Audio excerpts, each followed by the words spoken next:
हर बार खाने के समय वह कैदी चुपचाप खाने में 1 किलो जहर मिला देता था, क्योंकि सिर्फ इसी तरह उसे 300 पाउंड के जेल के गुंडे को जहर देने का मौका मिल सकता था।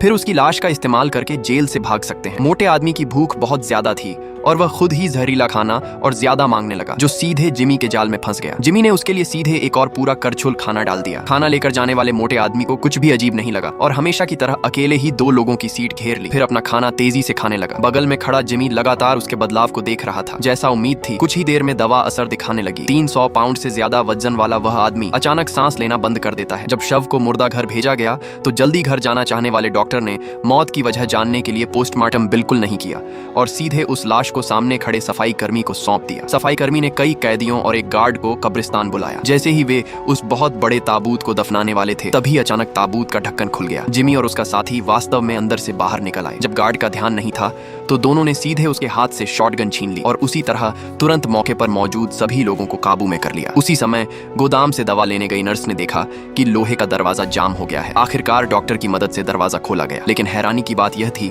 कि अंदर मोटे आदमी की लाश छुपाई गई थी। जाहिर था कि यह सब जिमी और उसके साथी ने किया था। फिर उन्होंने पादरी को धमकाकर गाड़ी की चाबी देने को कहा, कोई गड़बड़ी न हो। इसके लिए उन्होंने गार्ड को बंधक भी बना लिया और पादरी की गाड़ी लेकर वहां से भाग निकले। पुलिस की पीछा करने की कार्रवाई भी बहुत तेज थी। गाड़ी की जानकारी के आधार पर उन्होंने दोनों लोगों की लोकेशन का पता लगा लिया, लेकिन मौके पर उन्हें सिर्फ गार्ड की लाश मिली। दोनों कैदी बहुत पहले ही गायब हो चुके थे। पुलिस प्रमुख ने तय किया कि दोनों ज्यादा दूर नहीं गए होंगे, इसलिए उन्होंने आसपास के सभी घरों की तलाशी शुरू कर दी। पूरे 1 दिन की मेहनत के बाद आखिरकार उन्हें एक मेडिकल स्टोर पर सुराग मिला। जब अधिकारी ने दोनों की वांटेड पोस्टर निकाली तो दुकान का मालिक डर गया और जल्दी से बोला कि उसने इन दोनों को नहीं देखा। उसके घबराए हुए चेहरे से अधिकारी को कुछ गड़बड़ लगा। जैसा सोचा था, आईने में उसने दोनों लोगों को शेल्फ के पीछे छुपे हुए देखा, लेकिन उसने तुरंत कार्रवाई नहीं की। इसके बजाय वह शांति से मेडिकल स्टोर से बाहर निकला और आंखों के इशारे से अपने साथी को पीछे के दरवाजे पर निगरानी रखने को कहा। उसे लगा कि आगे पीछे से घेरकर वे दोनों को पकड़ लेंगे, लेकिन हैरानी की बात यह थी कि कैदियों को भी पुलिस की मौजूदगी का पता चल गया और उन्होंने तुरंत दुकान के मालिक को पकड़ लिया।